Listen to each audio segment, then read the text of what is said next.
G'day, welcome back to More Cowbell, please. I am Ainsley Grosser. Matt Armstrong is not a name you may know if you're not in the music business, but he is a guy you probably know some of his songs. He has written for acts like Casting Crowns, Matthew West, Chris Tomlin. He's gotten a lot of great cuts. He's got some great stories in this episode. Here's a taste. I did kill 3 dogs on the same street one time. So that's a good one. How did you do that? Ashley Judd was there, and she just started talking to me. She was wearing pajamas. Do you have a girlfriend?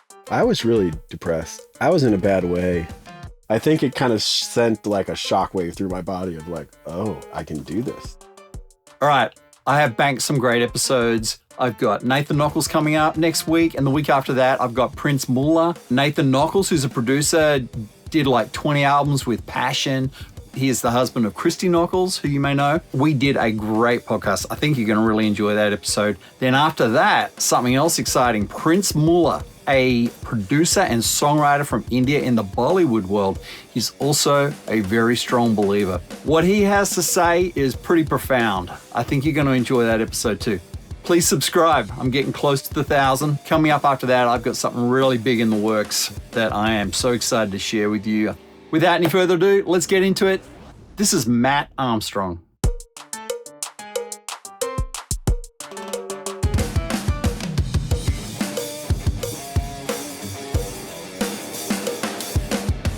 You ready? Yeah. Matt, hey, what instrument do you play? Guitar. You're more a guitar guy? Yeah. Bang the cowbell for me. Yeah, there you go. You got a nice resonant ringy one. Amazing. Thanks for coming, man. Yeah. I'm looking forward to getting into this and sharing your story with people. We're going to start out with the bio. Okay. So we're all going to learn a little bit about you. Okay. Probably some incorrect here because I imagine with the name Matt Armstrong, they've conflated several people. Yeah, probably. Let's see. Matt is a GMA Dove Award nominated songwriter and producer from Buffalo, New York, who relocated to Nashville in 2003 to pursue Christian music. With a knack for crafting lyrically rich, faith-driven songs, he's penned hits for artists like Chris Tomlin, Casting Crowns, Passion, Bethel, Jesus Culture, Ellie Holcomb, Zach Williams, and Sanctus Real. His song At the Cross, Love Rain Red, co-written for Chris Tomlin, #1 hit on Christian radio in 2015, inspired the title of Tomlin's Grammy-nominated album. Matt's work, including RIAA Gold-certified songs like Confidence, Sanctus Real, and Scars from I Am They, blends heartfelt lyrics with melodic hooks. As an A&R professional, he now mentors songwriters, fostering church songwriting cultures through one-on-one sessions and masterclasses. Based in Franklin, Tennessee, he and his wife Kate and son Samuel continues to shape worship music with authenticity and purpose. That's awesome. Don't you love AI? That's amazing. That actually sounded all correct. Am I right? Yeah. Well, I have another boy named Hank too. Oh, okay. So maybe that's a little... Matt, I want to hear about your story, how you got into music, the people that spoke to you, that encouraged you to get into it. What gave you the audacity to do it? Oh, man. I'm from Buffalo, New York, as you read, and the suburbs of Buffalo, so Amherst, East Amherst originally. Grew up in the church, was always around the youth group. When I was in junior high, one of our pastors gave me the record Going Public by the Newsboys, and he gave me the record Bloom by Audio Adrenaline. At that time, I was learning to play guitar from my brothers. I was learning like Better Man by Pearl Jam and a lot of like those Daughter on acoustic guitar, but I had never really heard of Christian music. And so when he gave me those 2 records, I devoured those. I listened to them all the time and fell in love with Christian songwriting. And so after that, I started a little band and would write songs for the band. What made you think you could write songs? Like, what gave you the idea, I'll write my own? Around the time, there was a band, Jars of Clay. And obviously, I loved Jars of Clay, and I was a big fan of the songwriting. And so I started thinking, I want to write my own songs like that. I worked at the church as like a janitor, and there was a building adjacent to it that was kind of a standalone house. And kind of on my breaks or between church services and things, I would go over there and I just started like toying with melodies and trying to figure out like lyrics and was just starting to write songs. I mean, I think my first song I ever wrote was called Break These Chains, and it was terrible. I wrote a song called Driving in That Car. It was horrible. I think I just was such a fan of the songs, and I would digest them so much that I would start to think about how they were putting lyrics together and what a chorus was, what a verse was, how they got to the chorus. And even though I didn't know theory, in my mind, I kind of figured out melody. A lot of trial and error and a lot of feeling, and it just started coming together. I don't know that there was like a magic moment or spark that just brought it on. It was just kind of a love and passion that over time and a lot of blue collar work became a reality type of thing. So I was in this band in Buffalo. It was like a local Christian band. We were called Tears of Joy. Tears of Joy. Yeah, we were all really good friends. The drummer and I went to high school together, and the singer went to high school together. A couple other guys in the band, in and out. We would travel all around Western New York. We would play parties, our church youth group functions, different youth events. After a while of doing that, it became time for college, and I was going to community college. I flunked out my first semester of community college. I just wasn't really passionate I wasn't very good at math, and I was struggling. I've always struggled with some reading comprehension issues and stuff. So my dad basically said, you're really good at music and you put your best foot forward into it. In everything you do, you work really hard at it. Maybe you should try to do something in music. I don't have the greatest voice in the world, so I didn't think I would be able to be an artist. I decided to go to a school called Full Sail in Orlando, Florida. So I did Full Sail. I didn't know anything about recording engineering. I just kind of went into it because I thought maybe it's like a way I can get into music and work in music. Because at that time, I didn't really realize there were just songwriters like that had publishing deals and all of that. Then I moved back to Buffalo and did construction for a while. I found a recording studio while I was there because I would be the guy at the Christian bookstore who was looking in the credits and looking at the studios and thinking like, this is where I kept seeing Franklin, Tennessee. So I thought, this is where Christian music happens. Like, this is where I got to be. I found a studio called Darkhorse Recording. They took an internship there. So I lived there in the studio for about 11 months. Lived there, slept in an ISO booth on like a drum pad, did the whole thing. Just did errands, surviving off the dollar menu at Wendy's, keep my clean clothes and dirty clothes in the trunk of my car. Every morning I would take a shower and then I had to squeegee the shower out. I would pull my clean clothes from one basket in my trunk and put my dirty clothes in the dirty clothes basket of my trunk. I did that for almost 11 months or something. But I met a lot of great people there, a lot of dear friends that I still have today. And I sat in the back of the room for some awesome records, like by Reliant K. I kind of sat through most of that record. Got to help Todd Robbins do Caedmon's Call's Chronicles, which Caedmon's Call was a big influence on me growing up. I started working at Starbucks. At that time, I was still very lost and very unconfident in what the future was.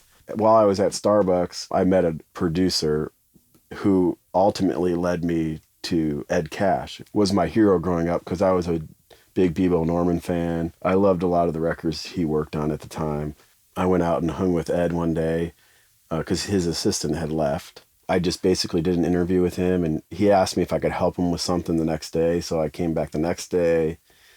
And then the next day turned into the following day, and then that turned into a couple weeks. And then he was like, hey, why don't I just put you on salary and you can work for me? And so that was kind of my first industry job. So at this point, what are you doing for Ed? I am setting up mics, comping vocals, going to Chipotle, running errands, picking artists up from the airport. Everything and anything you can think of. I was his assistant. But he treated me so well, and he paid me well. He gave me bonuses at Christmas. Just an amazing boss, and it was an amazing experience. I loved every minute of it. I've never laughed so hard my whole life. It was just a joy to be there. And I was very shy, and I've always dealt with confidence issues. And especially with Ed, because Ed was a big deal in my mind. Like, he was the guy I would always see on my favorite records growing up. I mean, one of my favorite albums was 10,000 Days by Bebo Norman, and that was one of Ed's records. So it took me a bit to get comfortable there. I don't think I even played Ed a song for 2 years in because I had kind of given up the writing thing. I kind of just didn't think I was going to be able to do it.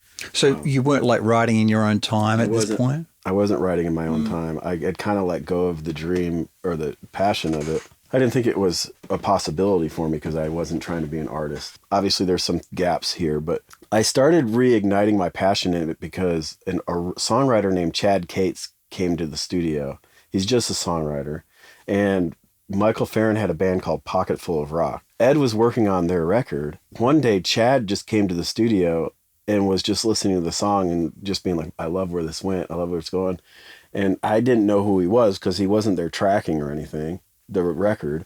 And so when he left, I said, who was that? And Ed said, oh, that's Chad Cates. He just wrote the song. I had this like light bulb moment of like, well, but he's not in the band, like, and he's not producing the record. He's just a writer on it. I think it kind of sent like a shockwave through my body of like, oh, I can do this. I feel like the Lord was really like pressing on me that you're a good engineer and you're a good producer, but you're a great songwriter. Like I kept hearing that in just my quiet time and like, Lord, what do I do next type of thing.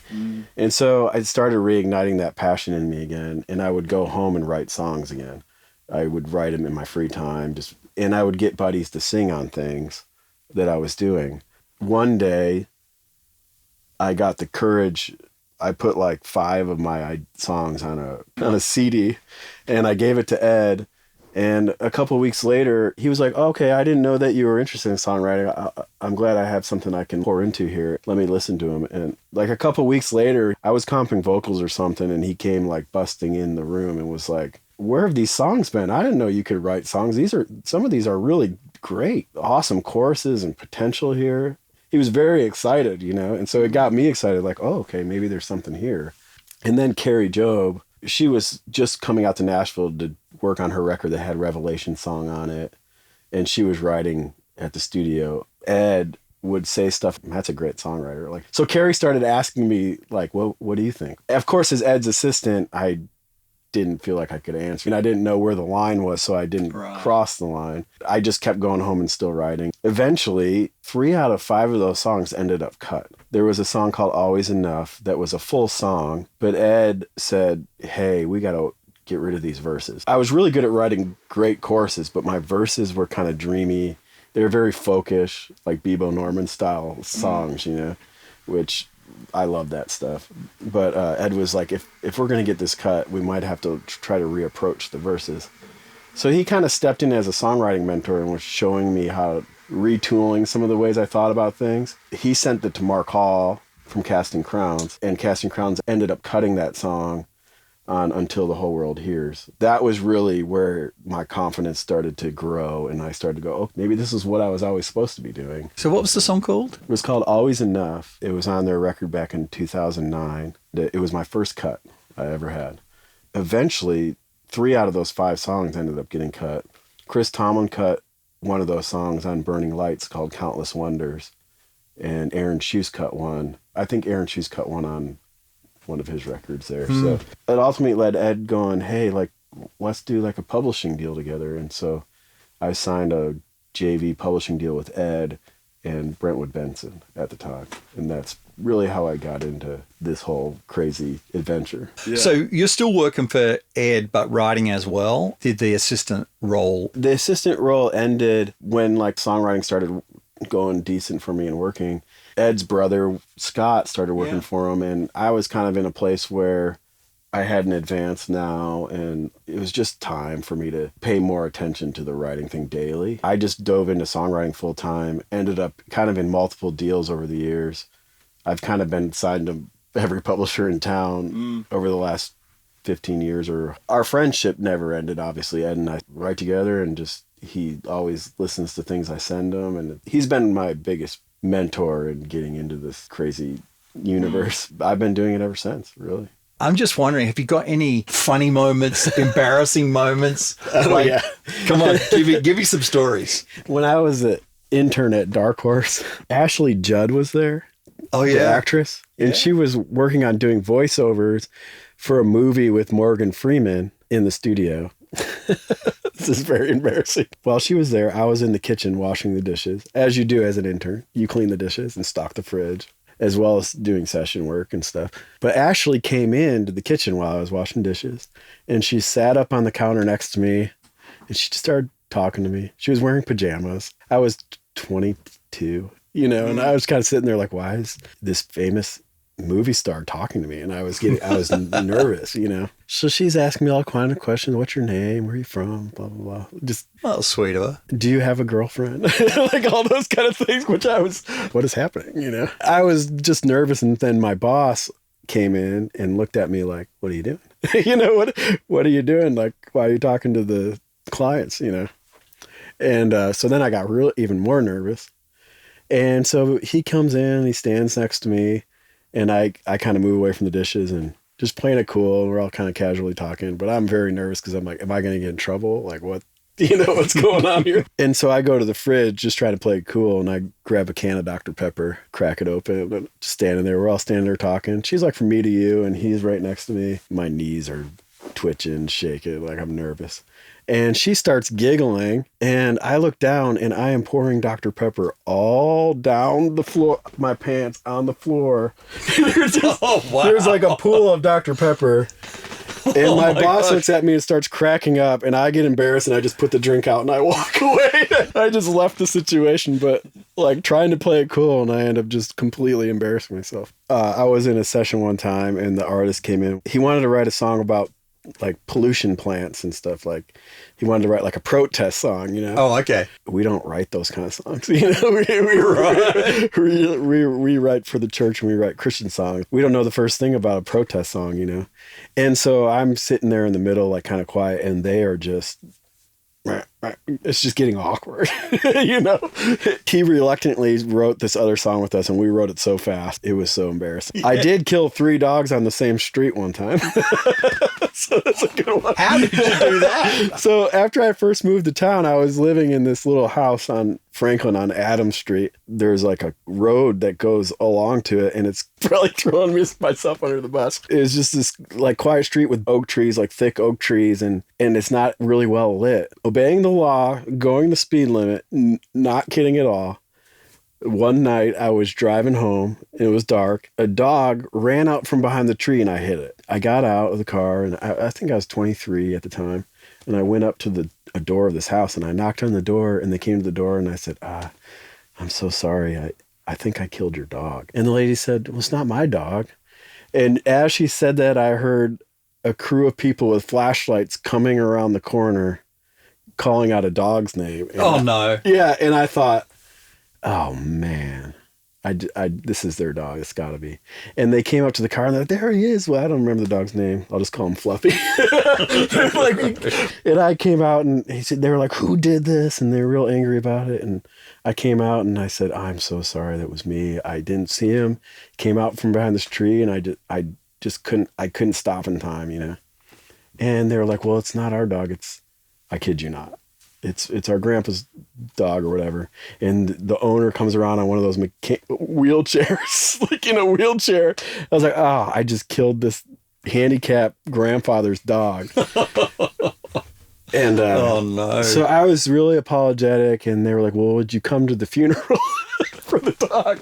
And so I said, yeah, I'll come. And so the day of, I went to like Walgreens, and I got a sympathy card, the whole bit. And I show up to this house, and I knocked on the door, and I was like, they're like, who are you? And I was like, I'm here for the dog's funeral. And they were like, oh, we buried that dog. We buried Fluffy 4 or 5 days ago or whatever. And I was like, okay. So a couple months later, I'm going down the same street. It's about dusk, going the speed limit. Someone's dog got out the door and ran out in front of the car, and I just didn't see it. Hit him. Same street, like 4 or 5 houses down. So I got out of the car, and it was like this mother and their kid. The child had to have been only like 5. And they were like, well, do you think you could bury it for us? And so I was like, sure, I'll help you bury it. So I went out into their backyard. They showed me where the shed was with like a shovel. And by this swing set, I'm digging a hole to bury this dog. I put it in a Kroger bag that they had. And I tied the Kroger bag up, put the dog down in the hole. And the whole time, the 5-year-old is standing like from me about 10 foot away, just staring at me, mortified, like completely mortified while I bury their family pet. And I think part of the Kroger bag was like sticking up out of the ground still, but I was like, I gotta get out of here. So I left. Then the third dog, I hit on the same road in the same summer. It was a yellow lab, I think. And again, it came out of nowhere and I just didn't see it on time. A guy pulled up behind me and was like, we put it in the back of his truck. It was still alive. And we tried to take it down to that place over by Franklin High School. It didn't make it, but I tried. It was like the weirdest couple months because I was like, maybe I shouldn't go this way anymore, because it's like. Which street was that? My castle was on the corner of Adams. Well, where you go and it Y's off and you can go across the train track where those antique shops are, or you can go straight. Yeah. Did I kill your dog? No, okay. No, but if you had my wife may have thanked you. Oh, really? The dog we had at the time was crazy. 3-dog Matt. Yeah. But I love dogs. I would not have killed him if I'd seen him. And in my defense, you're supposed to have him on a leash out there on that street. Tell me some of the big song stories you've got. Like, how did Love Run Red come about? What's that story? I never thought that I was going to get a Chris Tomlin cut. It wasn't something I was pushing for or striving for. I had developed a friendship with Chris just from working for Ed as his assistant. And I saw some of like the craziest God things happen just working for him. I just can't explain. Okay, tell me one. Give me a story. Back when I was working for Ed in 2009, Chris Tomlin was working on a record called Hello Love. We were doing it at Ocean Way, tracking it. And there's a song called Love on that record.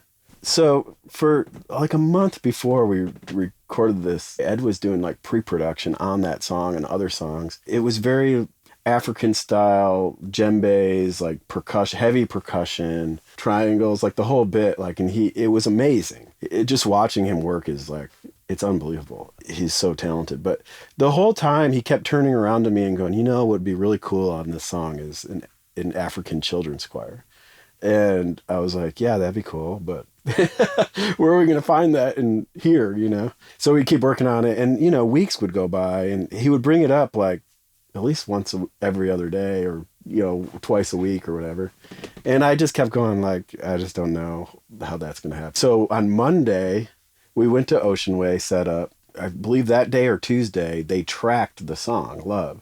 Everybody was there, Brad O'Donnell, the A&R person, I think, and Tomlin, and everybody was around, and Ed kept talking about, man, it would be so awesome to have like an African children's choir on this song. Like he's still talking about it, and even Chris, I think, was like, how's that going to happen, Anyway, so Tuesday comes, the following day after we tracked. I get this text from my friend Kara, cello player. She texted me and said, hey, what are you doing tonight? I said, nothing, I don't think. I'm just here working at Ocean Way. If you're not doing anything, you want to go with me to the Watoto Children's Choir concert tonight. I said, what's Watoto? And she said, it's just this African children's choir that travels and they sing, they do all these events. They kind of raise money and it's a ministry thing for their villages and stuff. I'm just like ghost white. This is not possible. This is not real, I leaned over the console and I held the text up to Ed and I said, look at this. And he turned around and he was like, what? and Ed's like, can you get a hold of them somehow? So I asked Kara how to get in touch. And, Ed said do you guys have any time? And the leader of the Watoto choir said, well, we have off on Thursday. We have the day off and we were just going to kind of like visit Nashville and do the sights. And Ed was like, well, you want to come sing on a record? So Thursday, 2 tour buses of little kids showed up at Ocean Way. They all got together, learned the parts, and sang on the song, wore their Watoto shirts, and it ended up being a huge blessing for that ministry. Ed ended up working with them in the following years. Was that his Little Feet? Yeah. I worked on some of those. Did you? It really ignited this faith in songs to me, and this faith in that God moves and uses songs for ministry purposes far beyond what we can see in the moment. It was kind of a huge lesson in faith to me, and that's one of my favorite stories. Do you have anything where you heard something that happened with one of your songs, like something that made a change in someone's life? Well, there's been a few. Like I've heard that people have had songs of mine on playlists when they're having brain surgery. At the Cross was the first time I had heard of a song like something happening in another country. There was like a youth group overseas, and it was a place where the Bible's really oppressed. Someone sent me a video of a whole group of kids, like 6 to 12, singing at the cross, hovered in this like darkened stairwell where it's not really allowed, basically. And I'd have to look back on the emails, but that was an amazing like feeling to think these people are worshiping to a song that I started in my little townhouse. And it's bringing them so much encouragement and doing so much ministry in a place where they could be in trouble with the law for it, you know? Yeah, but there's been a lot of others. And to be honest with you, I went through a season where that was really an issue for me in a sense of I didn't feel like I was really making a difference as a songwriter, because you get up every day and you write these songs. As a writer, like you don't always see, you can't be on the other end of the radio, and you can't travel with a band to hear the stories as much. And speaking of John Mays, I remember I was at breakfast or something with John Mays in his infinite wisdom, as he has.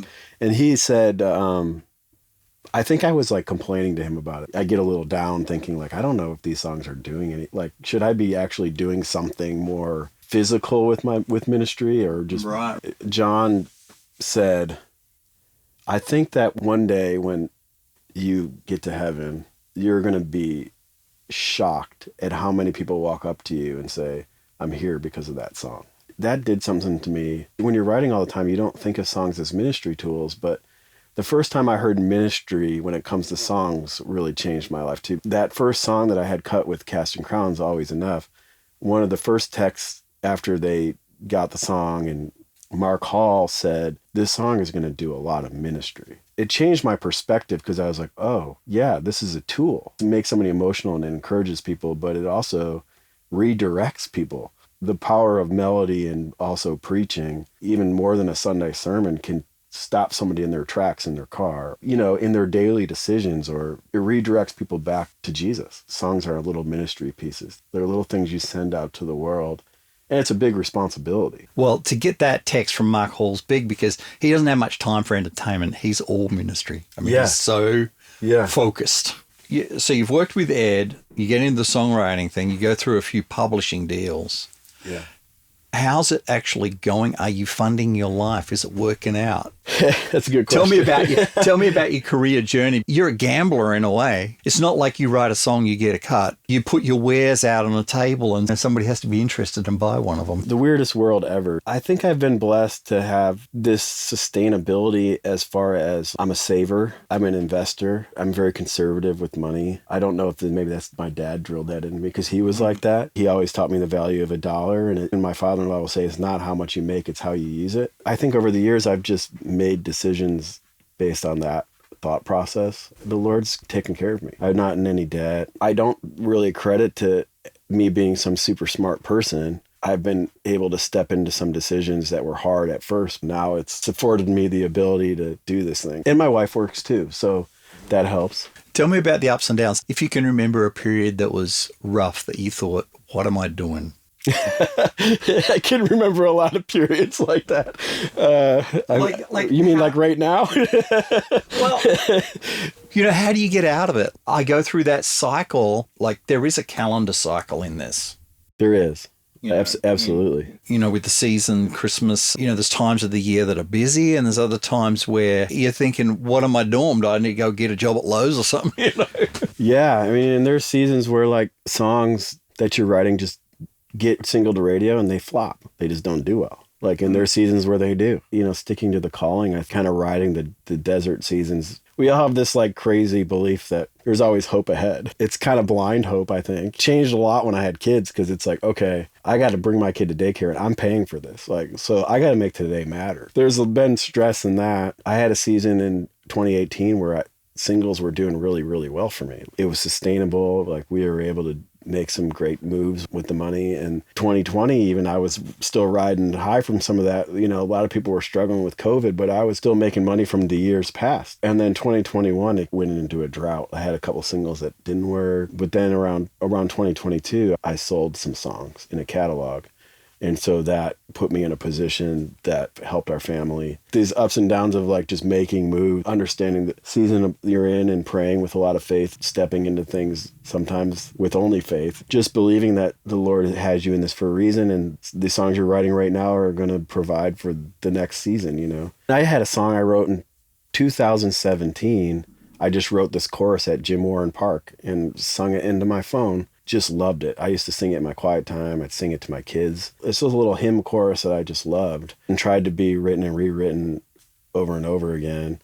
And it just didn't work out. But the artist, because of my relationship and friendship with them, I won't say the artist, but they gave me the chorus back. I ended up showing it to Jonathan Smith, who's a great producer in town and writer friend of mine, and he loved it. And him and Phil Wickham wrote verses around it for their last record, but they didn't cut it. And so it's been on this 7-year journey. And then for this new record, they took a new direction with it, and it was finally the right thing, and it landed on his upcoming record. But it's a 7-year-old song.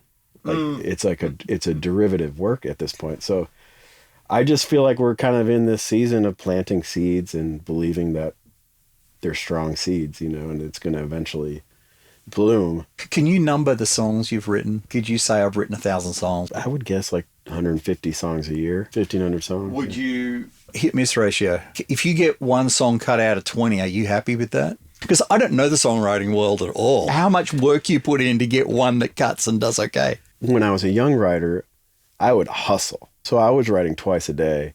Any artist and anybody, like I would just write with them. That's hard because you may get one cut out of 30. If it's not a radio single, obviously in this climate, it's hard to make money at it as a writer. With Casting Crowns, when I wrote Always Enough, it was like I could sustain my family for a little while off that. And it wasn't even a radio single.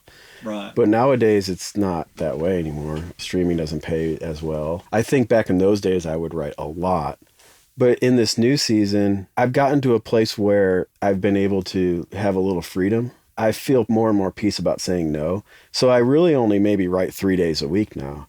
But those writes are pretty strategic in my mind. They're things that like I really want to do and like I'm passionate about doing.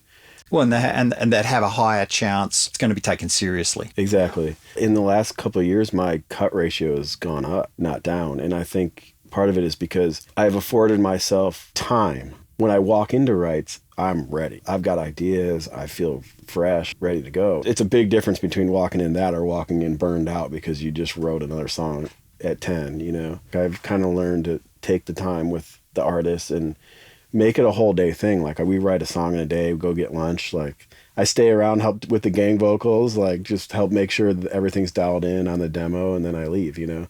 I believe I've just been able to get more cuts because of just being more present, more invested in the individual dates I have on the books. Why don't we talk about your new role? Okay. How that came about, what you're actually doing. I don't know what I'm doing.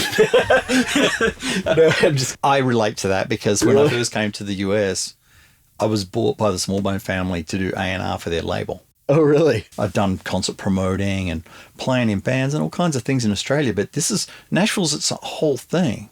Yeah. And it's like you said, I didn't realize songwriting was a full-time thing, all of these roles. I didn't know what A&R was. I worked it out. Oh, artist and repertoire. He's like, well, you've got to make records. You know, this is what David Smallbone said. We guide the process, organize the people. I still didn't know what I was doing. But we made records somehow. Preface that because A&R is a bit like that. What's happening? I totally get that. It really comes down to relationship. I've had a long relationship with Matthew West, the artist Matthew West. That dates back to when I was working for Ed. He was working on a record, a couple songs with Ed, and he would come to the studio and we'd just hit it off. We were just friends. When I was early on and I was just trying to get into music, Matthew would pay me to watch his house, or he would pay me to babysit his dog. Like, wow. He was just trying to throw me money to help me keep afloat. He saw himself a little bit in just like the struggle of the early songwriter. And the advance wasn't huge. I was still working odd jobs and things. Matthew would just throw me money to watch his dog. You know, amazing. He blames me for the death of one of his dogs, but it's not my fault. His dog was blind, and I realized that I had his food bowl out, and he kept trying to go to the food bowl, but he would hit my wall. I think your dog is blind, and sure enough, he starting to go. So he jokingly blames you for the death. Yeah, he says that's why he wrote the song Forgiveness.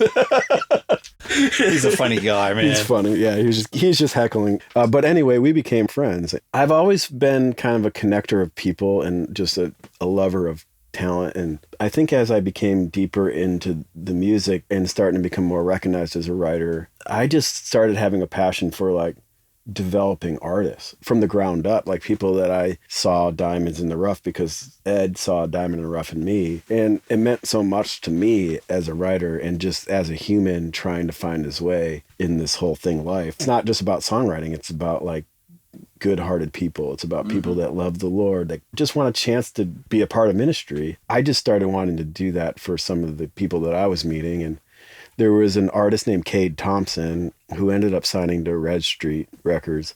But when he was 16, we met.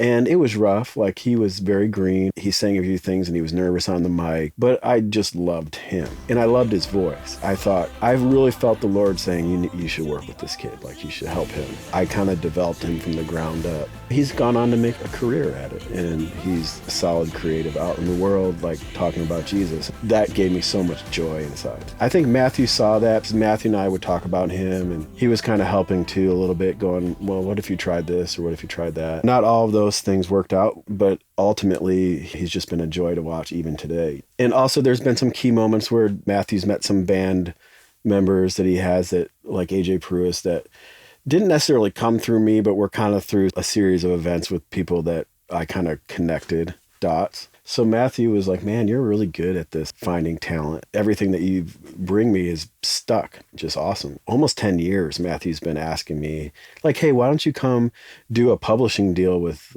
my company, Storyhouse Collective, which is a management company that manages Ann Wilson, himself, and now an artist, Peter Burton. But he wanted to start almost a label side that he had also connected with Essential Records to find artists for that. He basically asked me for a long time, would you come do this publishing deal, but then also take on like a salary role as an A&R, basically talent finder, developing artists. When my last deal with Centricity came up, I just decided that it felt like time to try something new. And I've never been afraid to jump into new things. I've learned over the years that it's not really about the publisher you're with necessarily. They're all amazing and they're all great people and everything, but ultimately it's about the work you're putting in. So I ended up taking this job with Matthew about a year or so ago. And it's also turned into helping him build a publishing crew of writers. So I've been pouring into writers. Now I've signed 2 writers to Storyhouse, a writer named Harrison Hackett, who's a young guy, lyric guy. I really believe in him. And a writer and a producer named Carter Froge. I've signed both of them along with Matthew to Storyhouse and Essential. And I'm also signed there. We just hired someone to help us with day-to-day scheduling. And like, I'm starting to see this thing grow and bloom. And then at the same time, I'm also pouring into a young kid from Wooster, Ohio, who's an artist. And I'm bringing, like I did with Kate, I'm mentoring him and kind of teaching him how to keep the first thing, trying to get him to a place where he's a Mark Hall for the industry, you know. What's the first thing? Jesus, family, not music. Keep your head on straight, because sometimes artists get into these things and they can become bitter about the business side of music. I remember one time I had a song I wrote with Ed that I really believed in. It didn't get cut. It had been a long process of like, I think it's getting cut. We both had hope that it was going to get cut. You had hope. Yeah, and it was like this crescendo of a thing, and then they didn't cut it. I was with Ed one day. He could tell, I think, that I was frustrated. And he said directly to me, Matt, don't let your heart grow bitter. You don't want this to become bitter. Keep your innocence. Keep your head on the right thing, the ministry side of it, what these songs are doing. Just remember, tomorrow is another song. That's good. You got good advice, because you're right. Bitterness is something that stems from the no's. Things that didn't work out, like learning how to take a no is so key to surviving in the business. Totally. Yeah, I see people, they come to Nashville the last 5 years and they're out, and the bitterness that they carry with it.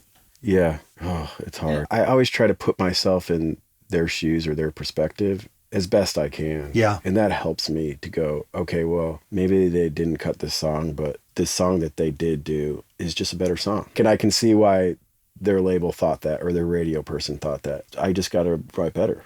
If you take everything outside of the song and you just look at the song and go, at the end of the day, if I could bring it back to what Mark Hall said, this is about ministry.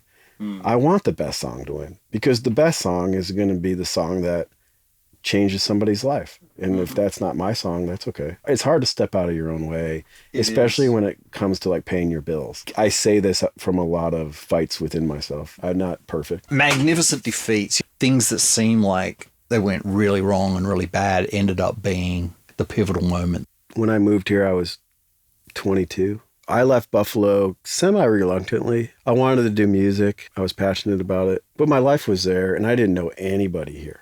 Like, I was basically moving to Nashville with only knowing myself. I mean, the singer of our band was here, but he was going to school at the time, and he was in the dorm life. And I think I even ate for free at his... He snuck me into the cafeteria a few times to eat, you know. I was struggling. I was depressed. I wanted to go back to Buffalo. I had a long-term girlfriend that was there, a high school sweetheart. And that didn't work out, and it was for the best. But when that kind of happened, I was really questioning God's will. There was a lot of debate in my own mind about what I was even doing. Like, why don't I just go back to Buffalo? My family's there. My core cheerleaders are there. The people I love are there. And I was really depressed. I had paid someone to help me, like, do some songs and didn't have much money. And my car basically broke down in front of his house. The wheels fell off, basically. I was in a bad way. And I was living in that tiny house off Adam Street. That's where I would go back home. There was a guy there. He helped me a lot. Like, he would hang and talk to me, and quiet but encouraging, you know. Sometimes I think of him almost as a little bit of an angel in a way, because I think without him, I don't know, I was very depressed. I just didn't even want to try to keep pursuing music. I'd have days where I felt hopeful and days where I was like, what am I doing? In between working for Ed and the internship, I was working at Starbucks, and I was living in this little house and barely getting by. And is this dream my dream, or is it God's dream? Like, is this God's will, or like, what is God's will? When I was working at Starbucks that season, this friend really helped me, and he was just a beautiful soul. Like, I really liked him. His encouragement got me through a very dark season for me. I was working at Starbucks, and a guy came in, a kid that became my best man at my wedding. Wow. He came in and was just nice and funny, and he had a girl with him, and I think I jokingly carded her for her latte. Like, we just hit it off, became friends, and then they were doing like a service thing at Fellowship Bible Church. He asked if I wanted to go, so we spent a couple of days like painting this house and became, you know, buddies. Ultimately, he came over to the house I was living in and said, we got to get you out of here. And so he moved me into a house. His friend Josh Bailey, who was the head of A&R at Capitol, they were roommates, and they were trying to find a house for multiple guys to live in, basically. It ended up being called the Shannon Manor, and like 8 guys moved into this house, and they all just became, you know. Dude, what a blessing that was. Yeah, that community, you got your community. That was your... Yeah, that turned it around for me, and it slowly started to become like, well, why am I going to go back to Buffalo? That's not my home anymore. And wow, that's amazing. Yeah, so Bailey was in that house with you? Bailey was in that house with me. I was in Bailey's wedding. We've been dear friends for a long time. I ended up moving into a townhouse that he was building, and there's a lot of stuff, just the funniest stories ever. It was like me, Josh Bailey. My friend is Chris Hennig. He works for World Vision. Josh Peterson, and like 3 or 4 other guys that lived with us during that season, and it was just the house of mischief for sure. but it was a lot of fun. Just great friendships. And my best friend was a kid named Steve Winarski, who was the intern that lived with me at Darkhorse, and he was excelling as an engineer. But you know, with that lifestyle, he's working long nights. He'd start work at 11 and sometimes wouldn't go to bed till 2 a.m. We were really close friends, but we didn't spend a lot of time together at that point. So It was great to have somebody like Chris step in. How did you meet your wife? How did that all come into it? So my sister decided to move to Nashville, and I don't even think she lived here 6 months, but she was working for a company called Clever Factory. My now wife became friends with her at work. They were really close, good friends. And one day my sister, Emily, would cook dinner sometimes, and I'd go over to eat, because she lived over down near 12th South, so I would ride down from Franklin for dinner night, basically. She would just cook for us to eat. And Kate, my now wife, came to one of those nights. That's how I met her. My sister ended up marrying someone she went to college with. She moved to Cleveland, Ohio, 4 to 6 months. But after she left, Kate and I just became attached at the hip kind of friends. We didn't start dating right away, but eventually, What year did you get married then? 2014. Oh, so you're 11 years in already. Yeah, I was 33. When my sister was here, that was probably 2012. So it's been a long journey for me. There was a long period of singleness. I kind of roamed free for a while and was just writing songs and doing the thing. Well, that's not a bad thing. Yeah, That's actually a good way to start out. Yeah, We have no dependence. I wouldn't trade it for the world because I feel like I learned life in those years, and I learned how to really rely on the Lord for things where my dependency came from. So I wouldn't trade it for the world, you know. Matt, thanks for sharing. I always finish with the handshake, mate. Yeah. So thanks for coming, bro. Yeah, It's been a blessing to have you. So fun. I hope you enjoyed listening to Matt as much as I did. There's a whole lot on the cutting room floor of that, which I'm going to put on Patreon at some time in the near future. That is very enjoyable stuff. Now, I hope you've subscribed, helped get to the 1,000. I'd really appreciate it. Thank you. Okay, don't forget, tune in next week to Nathan Nockels, and the week after that to Prince Muller. And then we do have something really exciting coming down the pike after that, which I cannot tell you about yet. Subscribe, hit the notification bell so you don't miss anything. Until then, only put good things in your ear holes. Over and out.